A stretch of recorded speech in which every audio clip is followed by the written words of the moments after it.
बिस्मिल्लाहिर्रहमानिर्रहीम। अस्सलामु अलैकुम वरहमतुल्लाह। ऐसे कारकुन जो अपने कफील या इदारे से फरार हो जाते हैं, इनके खिलाफ हरूब फाइल किया जाता है। जिस कारकुन का हरूब फाइल हो गया हो, उसे चाहिए कि वो फौरी तौर पर अपने कफील से रब्ता करके उसे 2 हफ्ते के अंदर कैंसिल कराए।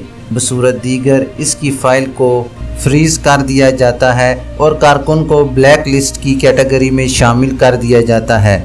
आपके केस में हरूब 1 साल पहले लगा था और आपने कोई कार्रवाई नहीं की, इसलिए आपकी फ़ाइल भी फ्रीज़ कर दी गई है।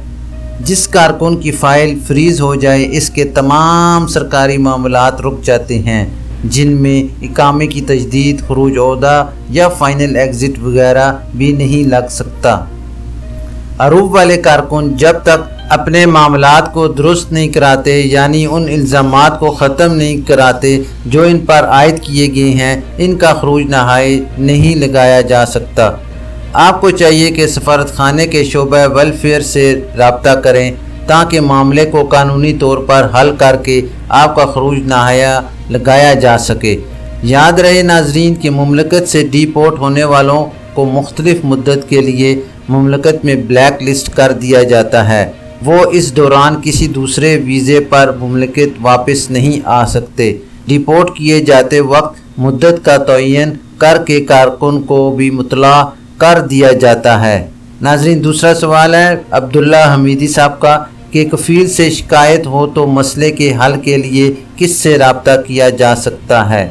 आपके लिए जवाब है जनाब कि सऊदी अरब में वजारत अफरादी क़ुव्वत और समाजी बहबूद आबादी, जिसे मादी में वजारत मेहनत कहा जाता था, की जानिब से लेबर कोर्ट्स मुकर्रर की गई हैं, जिनके ज़ेली इदारे तस्फिया अल अमालिया कहलाते हैं। आजिर और अजीर के माबैन इख्तलाफात दूर करने वाली कमेटी। मज़कूरा कमेटी पर ऑनलाइन शिकायत दर्ज कराई जा सकती है। अगर कफील की जानिब से तनख्वाह अदा ना की जा रही हो या दीगर मामलात में इख्तलाफ होने की सूरत में सबूत के साथ इस्लाही कमेटी से रुजू किया जा सकता है। इस्लाही कमेटी की जानिब से कफील को नोटिस जारी किए जाते हैं। अगर वो नहीं आता तो दूसरा नोटिस जारी किया जाता है। तीसरे नोटिस पर भी ना आए तो कमेटी मुनासिब फैसला कर देती है। नाजरीन, याद रहे कि कानून के मुताबिक अगर कारकुन का इकामा या वर्क परमिट एक्सपायर हो और उसे मुसलसल 3 माह तक तनख्वाह भी नहीं मिली, तो इस सूरत में कमेटी फौरी तौर पर दूसरी जगह कफालत की तब्दीली के हुक्मात सादिर कर देती है। हमीद खान साहब का सवाल है कि मेरे एक दोस्त का 3 साल से इकामा ख़त्म है और खरूज नहाई भी लगा हुआ है, इसका क्या होगा। आपके लिए जवाब है जनाब कि जैसा कि आपने कहा कि दोस्त का 3 साल से इकामा ख़त्म है और खरूज नहाई भी लगा हुआ है, इससे ये मालूम हो रहा है कि आपके दोस्त ने खरूज नहाई यानी फ़ाइनल एग्ज़िट हासिल करने के बाद मुमलकत से नहीं गया और इस दौरान खरूज नहाई भी एक्सपायर हो गया, क्योंकि खरूज नहाई इस वक्त तक नहीं लग सकता जब तक इकामा एक्सपायर हो। आपके दोस्त ने इकामा कवानीन की खिलाफ वर्जी की और वक्त पर मुमलकत से नहीं गया। इस सूरत में इसका क़याम गैर कानूनी है।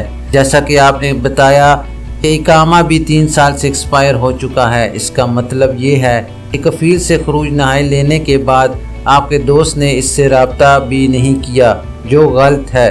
अगर आपके दोस्त को जाना नहीं था तो इसे चाहिए था कि खरूज नहाई वीज़े के बाद दी जाने वाली 60 दिन की मुद्दत के अंदर इसे कैंसिल कराने के बाद इकामा तजदीद करवाता, मगर ऐसा नहीं हुआ। बेहतर होगा कि आप कफील से रब्ता करें और इकामा तजदीद कराने के बाद दोबारा खरूज नहाई लगवाएं। याद रहे, खरूज नहाई कैंसिल ना कराने पर 1000 रियाल जुर्माना आयद होता है, जो अदा करना ज़रूरी है। नाजरीन, ये थी अभी तक के लिए सऊदी अरब में रुनमा होने वाली ख़ास तब्दीलियाँ और उनकी अपडेट। इंशाल्लाह नेक्स्ट बुलेटिन में मिलते हैं ख़ास और मालूमाती ख़बर के साथ। वीडियो ख़त्म करने से पहले मैं तमाम नए आने वाले हज़रात से गुजारिश करूँगा कि काइंडली मेरे चैनल को लाइक, सब्सक्राइब और बेल नोटिफिकेशन को ओपन कर लें ताकि हर नई आने वाली ख़बर आप तक बर वक्त पहुँच सके। अपना ख्याल रखिए और दूसरों का भी। अल्लाह हाफिज़।